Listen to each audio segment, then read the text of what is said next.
अस्सलाम वालेकुम व्यूअर्स, आज आपके लिए जो मैं वीडियो लेकर आया हूँ यह माइक्रोसॉफ्ट एक्सेल में प्रिंटिंग कैसे की जाए उससे रिलेटेड वीडियो है। मैंने एक सैम्पल शीट बनाई है जिसमें एक काफ़ी बड़ी शीट है और अब मुझे इसको प्रिंट करना है। अब मुझे एक पेज पर इस पूरी फाइल को प्रिंट कैसे किया जाए, उसके लिए क्या क्या स्टेप्स होने चाहिए, एक्सेल में क्या तरीक़ेकार है प्रिंटिंग का, तो ये मैं इंशाल्लाह अभी आपको बताऊँगा। सबसे पहले मैंने Ctrl+P की कमांड दी है। अब मेरे सामने ये दो पेज आ गए हैं। एक पेज में ये पूरी शीट शो हो रही है, एक पेज में ये कुछ पॉइंट्स शो हो रहे हैं। बहरहाल अच्छा, सबसे पहले मैं आपको बताऊंगा Ctrl+P से ये फाइल में जाके प्रिंट की कमांड से हम इस पेज पर इंटरफेस पर आ जाते हैं। यहाँ पे हमारे सामने एक प्रिंटर शो हो रहा है। जो डिफरेंट प्रिंटर्स हमारे कंप्यूटर के साथ अटैच हैं वो यहाँ पर मेंशन हो रहे होंगे। जैसा कि ये प्रिंटर है, इसको मैंने सेलेक्ट किया है। इसमें प्रिंट एक्टिव शीट्स हैं, एंटायर वर्कबुक है, या प्रिंट सिलेक्शन है, और पेज नंबर फ्रॉम और टू कहाँ से कहाँ तक है। एक साइड पर प्रिंट करना है कि बोथ साइड पर करना है। इसके अलावा कोलेटेड है या अनकोलेटेड है, यानी कि 1 2 3 आपकी 4-5 शीट्स हैं तो वो सीक्वेंस के हिसाब से पहले 1 से लेकर 3 तक प्रिंट हो। अगर आपने 2 से 3 प्रिंट दिए हुए या एक ही पहले पेज नंबर 1 3 दफ़ा प्रिंट हो और पेज नंबर 2 फिर 3 दफ़ा हो, फिर पेज नंबर 3, मतलब जितनी आप कमांड्स देते हैं। तो कोलेटेड और अनकोलेटेड है। फिर पेज की ओरिएंटेशन है कि आपको पोर्ट्रेट ओरिएंटेशन है या लैंडस्केप ओरिएंटेशन है। पेज साइज़, अच्छा पेज साइज़ में जो आपने प्रिंटर सेलेक्ट किया होगा वो जिस तरह के पेजेस प्रिंट कर सकता है वो यहाँ पर मेंशन किए जाएंगे। ये नहीं होगा कि आपका प्रिंटर छोटा वाला है और आपको यहाँ पर A3 की ऑप्शन मिल जाए कि आप A3 साइज़ पेपर प्रिंट कर सकें, तो ऐसा नहीं हो सका। जो आपका प्रिंटर सेलेक्ट होगा ये यहाँ पर वही शो करेगा। उसके बाद कस्टम मार्जिन्स है। कस्टम मार्जिन में ये है कि जब आप अपने पेज को प्रिंट करेंगे, ये जो मिसाल के तौर पे आपका प्रिंट पेज है, तो इसमें आपके साइड पर जो आपका डाटा है वो कितनी स्पेस आप फ्री छोड़ेंगे, टॉप पे कितनी होगी, राइट साइड पर कितनी होगी और बॉटम में कितनी होगी। दूसरा, जो आपने शीट प्रिंट दी है वो आपके पेज के हॉरिजॉन्टली सेंटर में आना चाहिए या लेफ़्ट पर हो या राइट पर हो। अगर आप हॉरिजॉन्टली को इसको अनचेक करेंगे तो वो लेफ़्ट पर ऑटोमेटिकली आ जाएगा। अगर आप चेक कर देंगे तो वो सेंटर में आ जाएगा। यही वर्टिकल के लिए, अगर आप अनचेक करेंगे तो वो टॉप से शुरू होगा, अगर आप चेक कर देंगे तो वो सेंटर में टॉप पे आ जाएगा, टॉप के सेंटर में आ जाएगा। अच्छा, ये मार्जिन्स हो गए। इसके बाद स्केलिंग है। स्केलिंग कस्टम में ये है कि आपकी जो आपने प्रिंट शीट दी है उसमें वो कितने % उसको श्रिंक करे या एडजस्ट करे कि आपके वो पेज पर पूरा आ जाए। मिसाल अगर मतलब शीट बड़ी है तो वो अब 25% का मतलब है कि शीट बहुत बड़ी है, उसने उसको 1/4 टाइम श्रिंक किया है ताकि आपके एक पेज पर पूरा आ जाए। अगर हम इसको 100 करेंगे तो 100 का मतलब ये है कि जितना साइज़ था उतना ही आपके पेज पर पूरा आ गया है। ये स्केलिंग है। इसको फिट टू 1 पेज भी कर सकते हैं कि जो जितनी बड़ी शीट है बस आप उसको हर सूरत 1 पेज पर ही श्रिंक करके एडजस्ट करना है और प्रिंट करना है। अच्छा, अब हम आते हैं अपनी शीट पे। अब शीट के लिए मैंने आपको अपनी पिछली वीडियो में ही बताया था कि एक हमारे पास नॉर्मल व्यू है जो ये जैसे कि नॉर्मल इस वक्त ओपन है। दूसरा हमारे पास एक पेज लेआउट का होता है। पेज लेआउट में ये इस किस्म की हमारे पास सेटिंग आ जाती है। और तीसरा हमारे पास पेज ब्रेक व्यू है। प्रिंट करते हुए पेज ब्रेक व्यू जो है वो सबसे अच्छी ऑप्शन होती है। हम इसको सेलेक्ट करते हैं, यहाँ से भी कर सकते हैं, यहाँ व्यू में जाके यहाँ से पेज ब्रेक व्यू कर सकते हैं। अच्छा, दूसरा हम अपना मार्जिन्स, अपना ओरिएंटेशन, लैंडस्केप हम करेंगे क्योंकि शीट हमारी बड़ी है। साइज़ हम इसको अच्छा साइज़ अब ये है क्योंकि हमारा एरिया काफ़ी ज़्यादा है जो हमने प्रिंट करना है, ये A4 पर तो पूरा नहीं आएगा, इसलिए इस प्रिंटर की बजाय मैं कोई PDF की फ़ाइल के जिसको PDF में कर दें, अगर आपके सिस्टम में इंस्टॉल है, या जैसे मेरे सिस्टम में XPS डॉक्यूमेंट राइटर है, मैं इसको सेलेक्ट करता हूँ। ये भी एक PDF की तरह का एक सॉफ्टवेयर है। जब मैंने PDF किया है तो उसने काफ़ी सारे एरिया को एक ही पर सेलेक्ट कर लिया है और इसके पास काफ़ी सारी ऑप्शंस हैं। इसमें A3 भी कर सकते हैं। इसमें हम A3 से के अलावा A2 भी कर सकते हैं हम, इसमें A3 एक्स्ट्रा भी है, A3 ट्रावर्स भी है, मतलब इसमें बड़े पेजेस आप कर सकते हैं क्योंकि ये तो एक सॉफ्टवेयर है। आप किसी बड़े प्रिंटर पे लगा के जैसे PDF में करते हैं तो इसको कन्वर्ट कर सकते हैं। अच्छा, अब ये A3 हो गया है।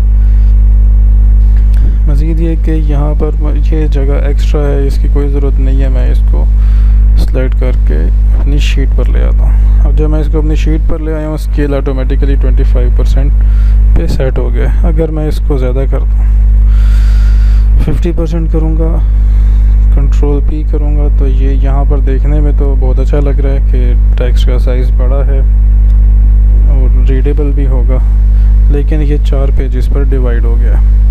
अब वो 4 पेजेस पर किस तरह से डिवाइड हुआ है? वो इस तरह डिवाइड हुआ है कि ये यहाँ पर जो डॉटेड लाइंस हैं, ये इसने पेज 1 बना दिया है, ये इधर पेज 2 बना दिया है, ये पेज 3 है और ये पेज 4। तो मुझे तो अगर मैं इस तरह करूँगा तो मुझे समझ नहीं आएगी कि ये मैंने क्या शीट बनाई है। तो इसको मैं एक ही पेज पर चाहता हूँ। इसके लिए मैं डॉटेड लाइन को यहाँ पे इस तरह से क्लिक करूँगा और इसको कर्सर को ड्रैग करके यहाँ पर ले आऊँगा।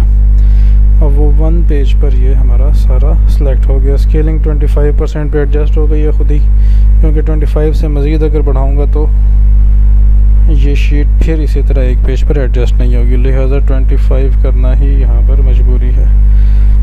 अब मैं कंट्रोल भी करूँगा तो ये एक पेज पर मेरा पूरा प्रिंट सेट हो गया। अब अगर इन केस नहीं होता या आपने कोई शीट बनाई है उसमें स्केलिंग ज़्यादा है तो आप उसको स्केलिंग कम करके एडजस्ट कर सकते हैं या इसको ड्रैग करके कर सकते हैं। दूसरी ऑप्शन ये है कि आप अपने जो कॉलम्स हैं उनकी आप विड्थ कम करें। कॉलम की विड्थ कम की है मैंने, तो कॉलम की विड्थ कम करने से भी ये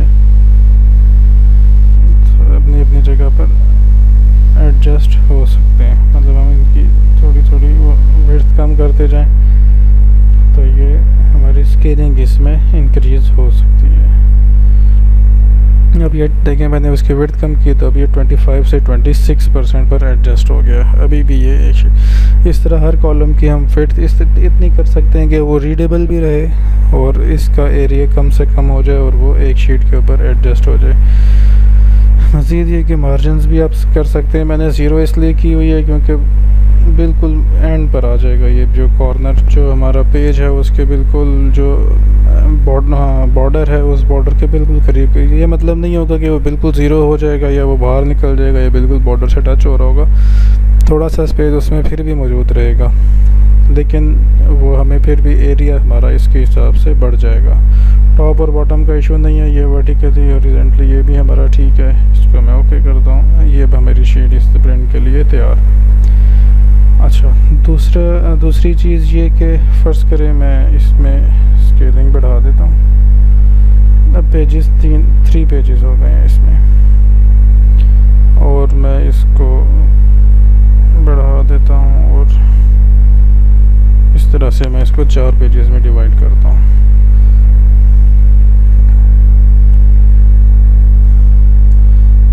अच्छा, नॉर्मली क्या होगा कि जब मैं इसको प्रिंट की कमांड दूंगा तो ये एक पेज यहाँ पर शो होगा, दूसरा पेज बाकी जितना पोर्शन उसमें पेज इसमें आता है वो यहाँ पर ये वाला पेज शो होगा, फिर तीसरे पेज में फिर और ये चौथा पेज। अच्छा, तीसरे पेज में और पेज नंबर 1 में और पेज नंबर 3 में तो हमारे पास ये टॉप की हेडिंग्स शो हो रही थी, लेकिन पेज नंबर 2 में और पेज नंबर 4 में ये हेडिंग शो नहीं हो रही। अब उसके लिए मैं क्या करूँगा, अगर मैं चाहता हूँ कि जो भी पेज वहाँ पर प्रिंट में शो हो रहा हो उसमें हेडिंग्स भी लाजमी शो हों, तो मैं उसमें क्या करूँगा कि प्रिंट टाइटल्स में जाऊँगा। प्रिंट टाइटल्स में रोज़ टू रिपीट एट टॉप।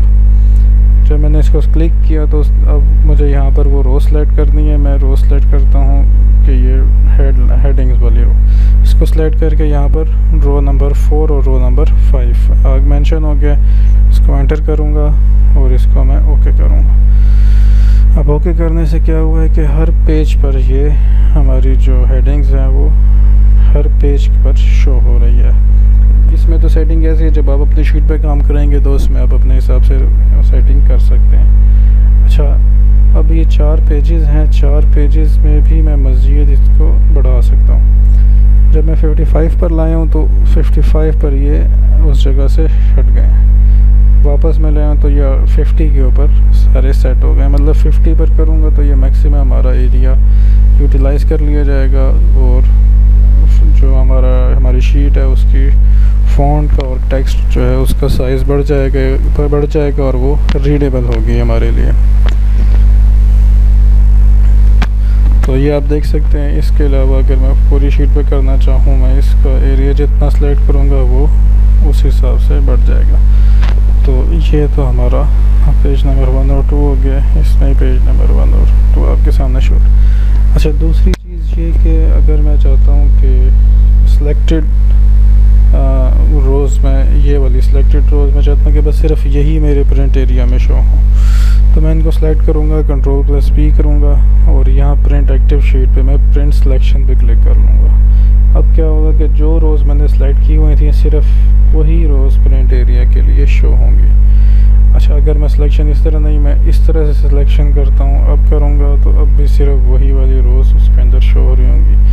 बाकी जो स्केलिंग है वो मैं यहाँ से फिर एडजस्ट करके बढ़ा सकता हूँ। और जितना मैं करूँगा ये वही उतना सिलेक्टेड एरिया विद जो प्रिंट टाइटल्स हैं जो मैंने रोज़ सेलेक्ट की हुई हैं उसके साथ वो ऑटोमेटिकली एडजस्ट होके मुझे शो हो रहा होगा। यानी कि मैं जितना एरिया यहाँ से प्रिंट करना चाहता हूँ, मैं ये लाइंस प्रिंट करना चाहता हूँ, तो प्रिंट सिलेक्शन को करके मेरे सामने सिर्फ वही शो हो रहा होगा। अगर मैं ये शो करना चाहता हूँ तो मेरे सामने सिर्फ ये वाली रोज़ शो हो रही होंगी।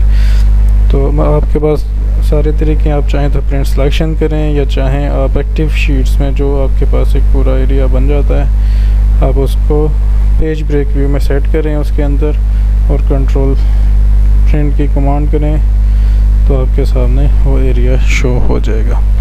आज की वीडियो के लिए इतना ही। अगर आपको वीडियो पसंद आई है तो हमारा चैनल ज़रूर सब्सक्राइब करें ताकि नेक्स्ट वीडियोस जो मैं इंशाल्लाह अपलोड करूँगा आपकी बेहतरी के लिए आपको उसकी नोटिफिकेशन मिल जाएगी। बहुत शुक्रिया, अपना ख्याल रखिएगा। अल्लाह हाफिज़।